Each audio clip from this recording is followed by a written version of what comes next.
mlioonesha katika nafasi zenu mbalimbali mlizotumikia.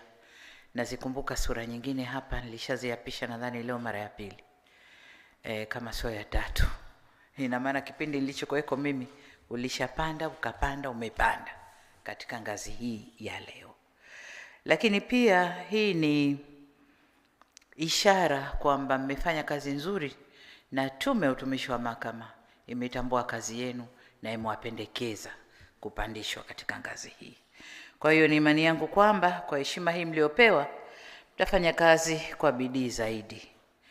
Nendeni mkaongeze nguvu katika Mahakama ya Rufani kwa kutambua umuhimu wa haki kama msingi wa amani, utulivu, lakini pia maendeleo ya taifa letu na ustawi wa wananchi kwa ujumla.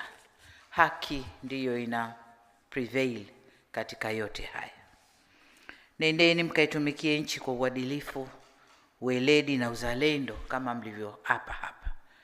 Mmeapa mtafanya kazi bila upendeleo, huba, chuki. Hasa bila upendeleo kwa sababu kazi yenu ina rules zake na nini. Kuna haka kahuba na kachuki sijui.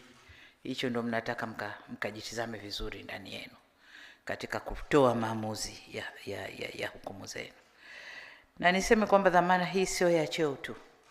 Ni wajibu wa kulinda haki za Watanzania. Katika maamuzi yote mnayofanya, kumbukeni kauli hii, kwa kuwatumikia wanadamu ni kumtumikia Mungu. Na nimeshawaambia mara kadhaa kwamba kwa hapa duniani ukiacha Mungu anayesimamia haki za wote, wengine ambao Mungu amewateua kusimamia haki za wenzenu ni nyinyi majaji katika ngazi zenu tofauti. Kwa hiyo mnafanya kazi kubwa na niseme wajibu au dhima.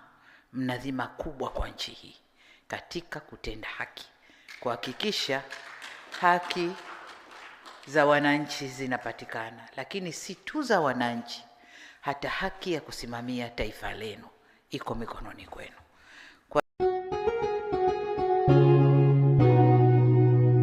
Kasako Media, tunaangazia maisha, tunaandika kesho.